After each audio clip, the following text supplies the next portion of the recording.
사람들은 살면서 중요한 약속들을 자주 합니다. 왜냐하면 인간 사이에는 약속이 필요하기 때문입니다. 그리고 이 약속을 어떻게 대하느냐에 따라서 실제적인 삶이 달라지는 것입니다. 약속은 마치 삶의 방향을 정하는 것과 같은 것입니다. 실제로 우리 주변의 많은 사람들은 이 약속에 의해서 자신의 삶을 결정하고 그 약속에 대한 책임을 지며 살아갈 때가 많이 있습니다. 한 예를 들자면 중국 송나라 학자 나필이라는 역사학자가 있습니다. 그는 고학하는 동안 후원자를 만나지 못해서 연구를 계속할 수 없는 상황에 있게 되었습니다. 그런데 하루는 한 귀족이 후원해 줄 테니 오늘 오라라는 연락을 받게 되었습니다. 하지만 나필은 이런 대답을 합니다. 날은 다른 선약이 있어 오늘은 갈 수 없습니다. 그러자 주위 사람들은 이런 좋은 기회를 놓치는 것이 안타까워서 도대체 이보다 중요한 일이 무엇이냐고 물어보았습니다. 그때 나필은 이런 대답을 합니다. 어제 시장에서 한 소년의 항아리를 깼소. 돈이 없어 물어주지 못하고 오늘 시장 그 자리에서 만나 물어주기로 했소. 작은 약속도 지키지 못하면서 어찌 수천 년 역사를 바로 평가할 수 있겠소? 라는 그런 말을 했다는 것입니다. 결국 그는 그 약속 때문에 후원자를 잃어버렸지만 지위 고하를 막론하고 바르게 공정한 역사를 기록한 전설적인 중국 역사가가 되었다는 것입니다. 또 하나의 약속 이야기 중에 유명한 일화는 링컨 대통령의 이야기입니다. 그가 켄터키주를 방문했을 때 한 대령이 링컨에게 얼음을 탄 위스키를 권하였는데 링컨은 정중하게 거절했습니다. 그리고 잠시 후 대령은 다시 담배를 권했는데 그것도 거절했습니다. 이 거듭사양하는 일이 미안했던 링컨은 이 대령에게 그 이유를 말해 주었는데 자신은 9살 때 어머니가 병으로 돌아가시기 전에 자신을 앉혀놓고 내가 죽기 전에 평생 술과 담배를 입에 대지 않겠다고 약속해 주겠니? 라고 물었다는 것입니다. 그때 자신은 그 어머니와 약속을 했고 지금까지 그 약속을 지켜왔다는 것입니다. 이렇게 링컨은 평생 약속을 소중하게 여기는 사람으로 살았다는 것입니다. 그리고 또 한 가지의 예는 안창호 선생에 관한 이야기입니다. 그는 3년간 상하이에서 옥고를 치른 적이 있습니다. 그 이유는 그가 상해에서 소년단 소속의 한 소년을 만났기 때문입니다. 5월 행사를 위해서 소년이 약간의 돈이 필요한 것을 알고 돕고 싶었던 그는 이 소년에게 행사 이전에 집으로 가겠노라고 약속한 것입니다. 근데 약속 당일 우리가 잘 아는 윤봉길 어사의 상해 공원 의거가 있었습니다. 그래서 상해 전역에 애국지사 검거령이 내려졌던 것입니다. 많은 애국지사들은 검거를 피해서 도망쳤는데 오히려 이 안창호 선생은 소년과의 약속을 지키려고 상해로 가게 되었고 결국 잡혀 3년간 옥고를 치르게 되었다는 것입니다. 그는 목숨 걸고 약속을 지키는 것이 나라를 구하는 것이라고 생각했기 때문에 그런 행동을 했다는 것입니다. 이처럼 사람들은 완전하지 않고 변화의 가능성이 많기 때문에 과거와 현재를 기준으로 해서 미래를 준비하는 약속들을 하면서 살아갑니다. 특별히 약속을 한 사람이 어떠냐에 따라서 그 약속은 우리에게 축복이 될 수도 있고 오히려 피해만 주는 함정이 될 수도 있는 것입니다. 이것이 약속이 가진 의미이고 중요성이지요. 우리는 성경을 통해서 수많은 약속들을 발견하게 됩니다. 이 모든 약속은 약속을 주신 하나님의 속성만큼이나 확실하고 또 엄청난 축복이 됩니다. 특별히 예수님의 재림을 기다리는 성도들에게 주신 이 성령의 약속은 하늘이 주실 수 있는 가장 좋은 선물이라고 말씀하고 있습니다. 이러한 성령과 함께 사는 것이 진정한 믿음 생활이라는 것이죠.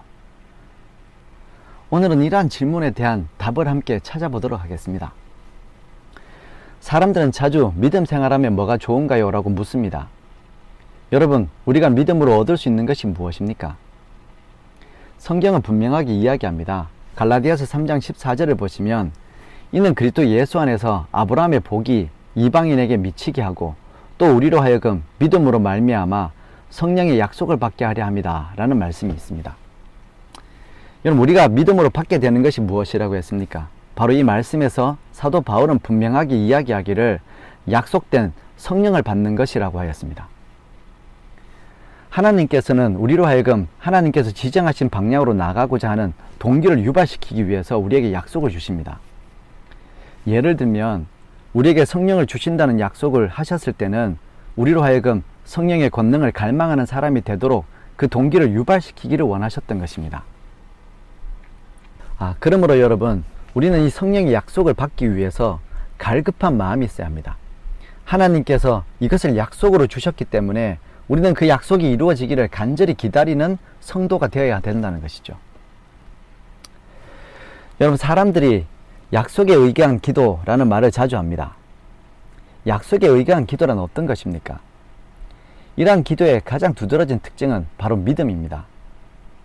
이 기도는 약속을 주신 분에 대한 강한 확신과 믿음을 가지고 드린다는 것입니다. 예를 들면 제가 저희 아들에게 이 스테이트 학년별 시험을 잘 치면 멋진 선물을 사주겠다고 약속을 했습니다. 그러면 아들이 신이 나서 공부를 합니다. 그리고 그 아이가 다음날 시험을 정말 잘 치게 되었습니다. 그러면 어떤 일이 벌어질까요? 그 아이가 저를 보자마자 아빠, 언제 선물 사러 갈 거야? 뭐 사줄 거야? 라고 당당하게 요구합니다. 여러분, 이 아이는 자신의 선물 받을 것에 대해서 조금도 의심하지 않습니다. 그 이유가 무엇일까요? 이유는 제가 약속한 약속이 여전히 유효하고 저희 아들이 약속의 조건을 충족시켰기 때문입니다. 이처럼 약속에 의한 기도는 확신과 또 강한 믿음에 의한 기도입니다. 이미 주식으로 약속하신 하나님에 대한 믿음의 강구라는 것이죠. 왜냐하면 주시겠다고 약속하신 하나님의 본성이 너무나 확실하기 때문에 그런 것입니다. 가끔씩 세상의 부모들은 능력이 없어서 약속을 못 지킬 수도 있고 또 마음이 바뀌어서 약속을 안 지킬 수도 있습니다. 하지만 하나님은 그렇지 않습니다. 그러므로 우리는 약속에 의한 담대한 기도를 해야 한다는 것이죠. 이것이 성령을 받는 첫 번째 비결입니다. 요한일서 5장 14절과 15절에 있는 말씀처럼 그를 향하여 우리가 가진 바 담대한 것은 이것이니 그의 뜻대로 무엇을 구하면 들으심이라. 우리가 무엇이든지 구하는 바를 들으시는 줄을 안즉 우리가 그에게 구한 그것을 얻을 줄 또한 아느니라 라는 말씀입니다. 여러분, 먼저 하나님의 뜻에 합한 기도를 드리는 것이 우선이죠. 그러면 하나님이 우리의 청을 들어주신다는 것입니다. 이 말은 우리가 하나님께 구한 것들은 우리가 받게 될 것이라는 것을 아는 것입니다. 또 다른 성경절인 마가복음 11장 24절에 이런 말씀이 있습니다. 그러므로 내가 너에게 말하노니 무엇이든지 기도하고 구하는 것은 받은 줄로 믿어라. 그리하면 너에게 그대로 되리라 라고 하였습니다. 여러분, 우리가 하나님의 뜻에 합한 기도를 드렸다면 다음은 이루어질 것을 믿고 기다려야 합니다. 성령을 구하는 것도 마찬가지입니다. 우리가 성령의 충만을 약속에 의해서 간구했다면 그 이후에는 하나님께서 우리의 기도를 들으셨고 우리가 기도하는 동안 이미 성령을 주셨다는 사실을 믿어야 한다는 것입니다. 이미 약속된 것에 대한 유일한 태도는 이것이 주어질 것인가 아닌가를 의심하는 것이 아니라 가장 좋은 때에 이루어질 것을 믿고 기다리는 것입니다. 교육이라는 책에는 이런 설명을 하고 있습니다. 축복의 외면적인 증거만을 구할 것이 아니다. 선물은 허락 가운데 있는 것이니 하나님께서 허락하신 것은 그분이 수행하실 것과 이미 받은 선물은 그것이 가장 필요한 때에 활용될 것이라는 확신을 가지고 우리의 일에 임해야 한다라는 그런 글입니다. 우리들의 믿음이란 하나님께서 약속하신 일들이 우리들의 일상생활 속에서 이루어질 것을 믿고 기다리는 것입니다. 바로 그 약속의 성취를 기다릴 수 있다는 것이 우리의 믿음인 것입니다. 오늘 우리가 이처럼 약속된 성령을 간구하고 생활 속에서 항상 그 약속을 믿음으로 기다릴 수 있는 그런 성도의 삶을 꼭 살 수 있게 되기를 바랍니다. 그리고 우리가 약속에 의한 간구를 해야 한다 할 때 이 약속들에는 두 가지의 유형이 있다는 것을 알아야 합니다. 먼저 하나님께서 우리에게 주신 약속들 중에 첫 번째 유형은 영적인 약속들입니다. 예를 들면 이것은 죄를 사유하고 또 성령을 우리에게 허락해 주시고 하나님의 사업을 위한 능력을 더해 주신다라는 등의 그러한 약속들이 영적인 약속들입니다. 이러한 영적인 약속들은 항상 주장할 수 있습니다. 그리고 이러한 영적인 약속들은 대부분 우리가 하나님께 간구하면 즉시로 또 언제든지 하나님께서 거절하지 않으시고 우리에게 응답해 주시는 약속들입니다. 이 영적인 약속들을 간구하는 데 있어서 중요한 사항이 있다면 바로 그저 갈급한 마음입니다. 요한복음 7장 37절에 있는 말씀을 보시면 명절 끝날 곧 큰 날에 예수께서 서서 외쳐 가라사대 누구든지 목마르거든 내게 와서 마시라. 그리고 38절과 39절에는 나를 믿는 자는 성경의 이름같이 그 배에서 생수의 강이 흘러나리라 하시니 이는 그를 믿는 자의 받을 성령을 가리켜 말씀하신 것이다 라고 하였습니다. 여러분, 성령을 간구할 때 우리에게 필요한 것이 무엇이라고 했습니까? 바로 목마른 자의 갈급함이라는 것입니다. 이러한 갈급함이 있어서 하나님께 간구하면 영적인 약속들은 하나님께서 즉시로 응답해 주시고자 하십니다. 그리고 두 번째 약속의 유형은 현세적인 축복들에 관한 약속입니다. 여러분, 이것은 생명에 관한 것일지라도 하나님의 섭리에 따라서 허락될 때도 있고 또 거절될 때도 있습니다. 예를 들면 이사야 43장 2절에 이런 약속이 있습니다. 내가 물 가운데로 지날 때에 내가 함께 할 것이라. 강을 건널 때에 물이 너를 침몰치 못할 것이며 내가 불 가운데로 행할 때에 타지도 아니할 것이요 불꽃이 너를 사르지도 못하리리 라는 말씀입니다. 그리고 우리는 다른 성경을 읽어보면 하나님께서 이 약속을 기억하시고 다니엘의 세 친구를 풀무불 가운데서 구원하셨던 이야기를 우리는 알고 있습니다. 근데 그런가 하면 종교개혁자 후스나 제롬은 이 콘스탄틴 공회에 의해서 화형을 당하면서 순교를 했습니다. 분명히 약속을 붙잡고 기도했지만 이사야 43장 2절의 약속이 후스와 제롬에게는 성취되지 않았다는 것을 우리는 알고 있습니다. 그래서 사람들은 하나님께서 분명히 약속하셨는데 왜 주시지 않았을까라고 의문을 가지게 되는 것이죠. 이런 현세적인 축복과 관련된 약속들은 하나님께서 더 좋은 일들을 위해서 응답해 주신다는 것입니다. 이 두 순교자 후스와 제롬에 대한 죽음에 대해서 이 교황권의 열성 분재가 기록했던 그 기록들을 살펴보면 다른 방식으로 하나님께서 그들에게 응답해 주셨다는 사실을 우리가 알 수 있습니다. 심지어 그의 원수들까지도 그의 영웅적인 태도에 감동을 받았다. 열광적인 법왕당의 한 사람은 후스와 그 후에 있는 제롬의 순교에 대하여 다음과 같이 묘사하였다. 두 사람은 다 같이 최후의 순간까지 변함없이 확고한 마음을 가지고 있었다. 그들은 화형을 당하기 위하여 나아가기를 마치 혼인잔치에 나가는 것과 같이 하였다. 그들은 아무런 고통의 부르짖음도 바라지 않았다. 불길이 일어날 때에 그들은 찬미를 부르기 시작하였는데 그 불길의 기세도 그들이 부르는 노래를 그치게 할 수 없는 듯하였다. 여러분, 방금 읽은 이 기록처럼 분명히 현세적인 약속들에는 하나님의 섭리에 따른 응답이 있다는 것입니다. 이것이 꼭 우리가 원하는 방식대로는 아닐지라도 약속에 분명한 하나님의 응답이 있다는 것입니다. 그러므로 우리는 가장 하나님께서 우리에게 분명하게 약속하신 또 가장 좋은 선물이라고 하신 성령을 간구하고 믿음으로 기다려야 한다는 것이죠. 하나님께서 이 약속만큼은 반드시 우리의 삶에 이루어지도록 그분께서 일하고 계신다는 것입니다. 그리고 우리가 믿음 안에서 기다린다라고 얘기할 때 이 기다림이란 바로 순종을 의미하는 것입니다. 이 사도행전 5장 32절에 있는 말씀을 보시면 우리는 이 일의 증인이요 하나님이 자기를 순종하는 사람들에게 주신 성령도 그러하니라 하더라 라는 말씀이 있습니다. 여러분, 약속에 의한 간구 이후에 기다리는 이 기다림의 대표적인 모습이 바로 순종이라는 것입니다. 여기서 말하는 순종은 기분 내킬 때 한 번쯤 순순히 응하는 그런 순종이 아닙니다. 우리의 좋은 구속주시오 친구이신 예수님께 기꺼이 순종한다는 뜻입니다. 순종은 능동적인 기다림입니다. 정말 성령이 나와 함께 하실 것인지 아닌지를 불평 가득한 마음으로 한번 두고 보자는 식으로 기다리는 것이 아니라 즐거이 그렇게 될 것을 믿고 일상의 삶을 하나님의 뜻에 순종하며 사는 것이 온전한 기다림의 삶이라는 것입니다. 이 갈라디아서 5장 16절에서는 좀 더 강한 명령형의 말을 사용하고 있습니다. 내가 이르노니 너희는 성령을 쫓아 행하라.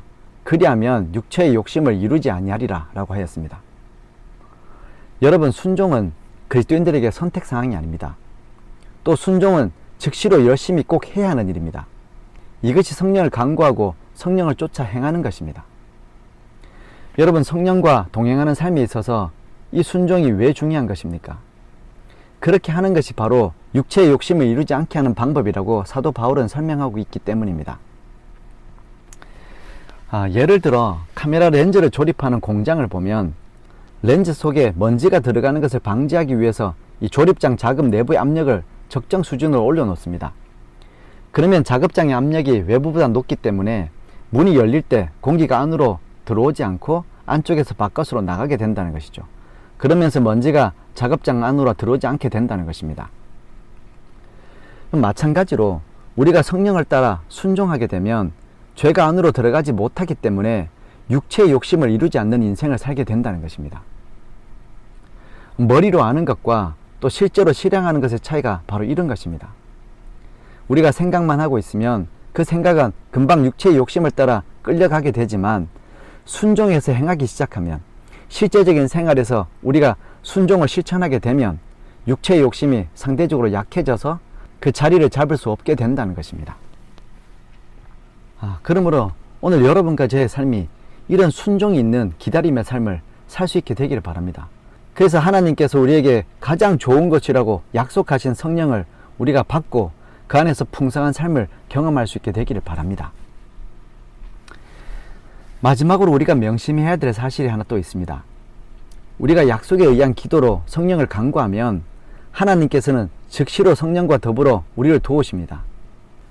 그런데 문제는 우리가 기다리는 풍성한 열매를 맺기까지는 시간이 걸릴 수 있다는 것입니다. 우리가 과일나무를 심어봐도 마찬가지죠. 그에 바로 열매가 맺히지 않습니다. 어떤 나무는 3년 된 가지에 또 아니면 5년 된 가지에 열매가 맺히기도 합니다. 근데 그 나무가 과일을 맺지 못하고 있는 그 시간에도 여전히 생명의 공급을 받아서 성장하고 있다는 것을 우리는 알아야 합니다. 이러한 꾸준한 성장이 있어야 마침내 때가 되었을 때 열매가 맺히는 것입니다. 여러분, 성령의 충만함도 마찬가지입니다. 성령의 풍성한 열매가 우리의 삶의 열매 맺기까지 우리는 열매를 위한 준비의 과정이 영적 삶에 있어야 한다는 것이죠. 이런 꾸준한 준비의 삶을 살아야지만 때가 되었을 때 우리의 삶에서 온전한 열매를 경험하게 된다는 것입니다. 에베소서 3장 16절과 17절과 19절에 있는 말씀입니다. 그 영광의 풍성을 따라 그의 성령으로 말미암아 너희 속사람을 능력으로 강건하게 하옵시며 믿음으로 말미암아 그리스도께서 너희 마음에 계시게 하옵시고 너희가 사랑 가운데 뿌리가 박히고 터가 굳어져서 그 넓이와 길이와 높이와 깊이가 어땀을 깨달아 하나님의 모든 충만한 것으로 너희에게 충만하게 하시기를 구하노라. 여러분, 여기 이 성경에서 설명하고 있는 것처럼 성령 충만에 필요한 과정에는 뿌리가 박히고 터가 굳어지는 과정이 있어야 한다는 것입니다. 그래야 충만함이 생기는 것이죠. 오늘 우리들의 매일의 삶에 목표가 있다면 하나님께서 약속하신 충만한 삶으로 성장하는 일이 되어야 할 것입니다. 하나님은 우리가 그저 믿음의 씨앗만 가지고 있는 인생이 아니라 이러한 믿음이 그리스도의 사랑 안에 뿌리가 박히고 터가 굳어져서 하나님의 모든 충만한 상황에 이르기를 원하고 계신다는 것입니다. 그리고 이러한 삶을 이룰 수 있는 약속이 우리의 삶에 주어져 있다는 것이죠. 오늘 우리는 약속 안에서 성령을 간구하는 하나님의 자녀로 살게 되기를 바랍니다. 이미 주어진 약속을 순종함으로 기다리고 또 그 약속에서 하나님의 풍성하심을 날마다 경험하는 하나님께서 기대하는 삶의 주인들이 우리 모두가 다 되기를 주님의 이름으로 축원합니다. 우리 함께 기도하도록 하겠습니다. 사랑하는 주님, 말씀에 약속하기를 예수님을 믿는 자들과 하나님께 순종하는 자들과 성령으로 새로움을 받는 자들과 성령을 따라 행하는 자들에게 성령을 주시겠다고 하셨으니 오늘 우리들의 삶에 이 약속이 성취되기를 기도합니다. 약속하신 대로 성령을 부어주시고 주님의 뜻을 따라 날마다 행하는 영적인 삶을 살 수 있도록 인도하여 주시옵소서. 우리가 간절히 기도하는 이 시간 주의 성령이 즉시로 우리와 함께 하시며 우리 속에서 주의 권세를 깨뜨려 주심을 감사합니다. 오늘도 우리를 지켜주시고 죄와 세상의 유혹으로부터 죄된 옛 습관으로부터 우리를 구원해 주시옵소서. 또한 말과 행실로 주님의 충성된 증인이 될 수 있도록 성령께서 주관하여 주시옵소서. 예수님의 이름으로 기도드립니다.